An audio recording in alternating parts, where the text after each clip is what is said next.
Welcome everyone to This Explainer. Today we're unpacking one of the most profound character transformations in all of modern fantasy. We're talking about Dalinar Kholin from Brandon Sanderson's The Stormlight Archive. Now we all know him as this formidable, stoic leader, but today we are laser-focused strictly on the mechanics of his redemption. How exactly does a guy go from being a feared, bloodthirsty warlord to, well, a unifying visionary? We're going to deconstruct that entire journey. We'll explore the crushing weight of his guilt, the absolute necessity of accountability, and ask the tough question, can a broken man addicted to war truly overcome his past? Here's our roadmap for today. First, the myth of the Blackthorn. Second, the rift and the pruning. Third, forging a bondsmith. Fourth, ideals of responsibility. And finally, analyzing the true redemption. Section 1. The Myth of the Blackthorn.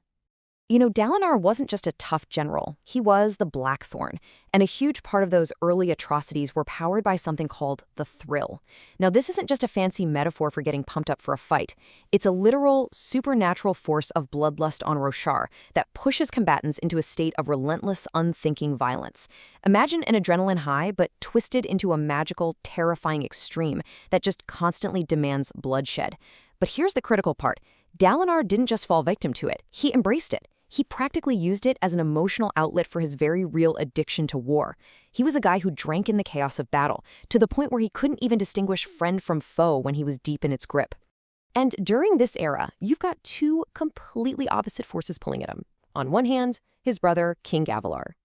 Gavilar essentially kept Dalinar around like a weaponized attack dog to conquer Alethkar. And whenever Dalinar showed glimpses of, maybe wanting to be better, Gavilar would just control him by enabling his severe alcoholism. But then, in stark contrast, you have his first wife, Evie. Evie represented a completely different moral framework altogether. Restraint, empathy, and a deep, deep discomfort with how much the Alethi glorified conquest. She championed peace. But for the longest time, Dalinar was just totally unchanged by her, completely locked in the shadow of his brother's ambitions. Section 2. The Rift and the Pruning. Which brings us to the haunting moral dilemma right at the center of Dalinar's whole journey. At the city of Rathalos, a place known as the Rift, Dalinar's rage totally peaks. He orders the entire city burned, and in that blind fury, he accidentally burns his own wife, Evie, alive. It's an absolute atrocity. So, when the grief and the screaming memories get so incredibly heavy that he literally has those memories erased by magic, does that actually erase the sin itself? Keep that in the back of your mind as we go forward. Let's actually track how he heals psychologically. Right after the rift, Dalinar completely spirals into severe alcoholism just to numb the horrific guilt. But the real catalyst for change happens when Gavilar gets assassinated. Dalinar is literally too drunk to protect his brother, and that profound double-layered guilt finally pushes him to seek out the old magic for a memory wipe. Then, for the next 6 years, he tries to get better. He gets sober, reads the ancient text, The Way of Kings, and genuinely tries to implement its codes, all while getting these divine visions from the Almighty that make everyone around him think he's losing his mind. It's this incredibly fragile piece, right up until the present day when those horrific erased memories finally, inevitably, come rushing back.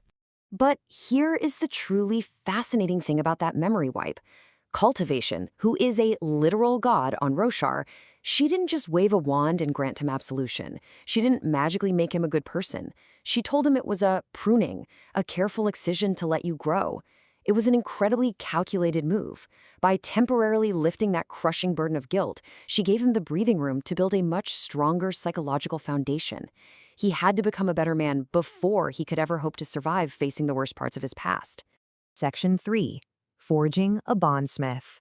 And that better man emerges as a bondsmith. This is an elite order of the Knights Radiant, and it perfectly mirrors Dalinar's new worldview.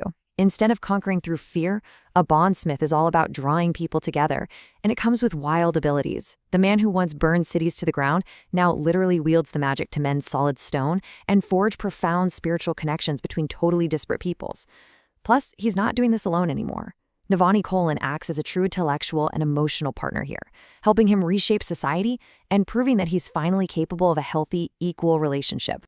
The before and after contrast is just staggering. You look at the Blackthorn, an isolated, destructive weapon driven by the thrill and manipulated by his brother. Then you look at the Bondsmith, a unifier guided by ancient wisdom, perfectly partnered with Navani. And honestly, one of the best indicators of his growth is how we see his capacity for tenderness grow. He actively raises his son, Adolin, to be a genuinely decent, compassionate man, something the old Blackthorn never, ever could have done. Section 4. Ideals of Responsibility. So when those terrible memories finally return, the villain Odium tries to use Dalinar's monstrous past to break him. He tries to turn him back into a champion of destruction. But Dalinar doesn't crumble. He doesn't make excuses. He doesn't blame the thrill. Instead, he speaks these words with absolute, resolute conviction. I will take responsibility for what I have done. If I must fall, I will rise each time a better man. He swears an oath not to forget his past, but to stand in it and own it completely. You know, this oath actually shocked the Stormfather, the divine entity he bonded with to get his powers, because it completely defied all expectations. Dalinar proves that true redemption isn't about getting a clean slate. It demands brutal accountability. If a leader ever hopes to unite others, they have to integrate their past failures and openly acknowledge their vulnerabilities. Healing isn't some passive thing. It's the active, grueling, everyday choice to refuse to excuse your past and just keep stepping forward. Section 5. Analyzing the True Redemption.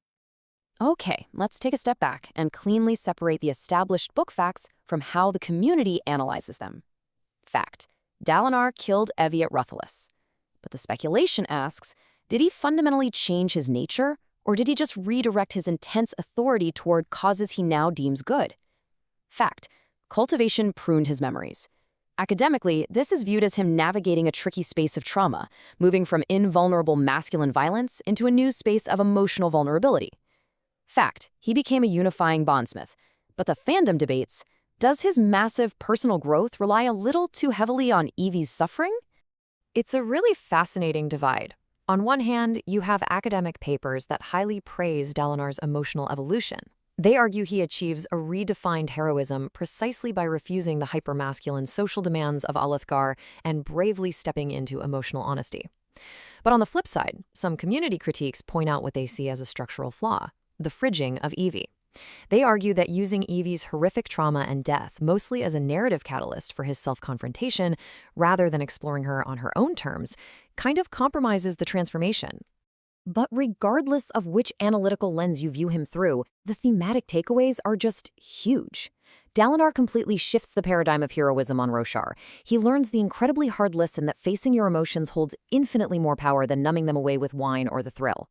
We also have to acknowledge his redemption wasn't unaided. He literally needed divine intervention to get a fighting chance. Yet ultimately, he demonstrates the sheer power of agency, earning heroism through painful self-reflection rather than pretending the past never happened. It's a powerful reminder for all of us. We can't always undo the damage we've caused, but we absolutely control the very next step we take. Which leaves us with this final, provocative thought. As you reflect on the journey from the Blackthorn to the Bondsmith, consider this question for yourself, based on all the evidence we've explored today. Can a man completely addicted to violence truly change, or does he just change his targets? Thank you so much for learning with me today in this explainer. Until next time, keep asking the hard questions.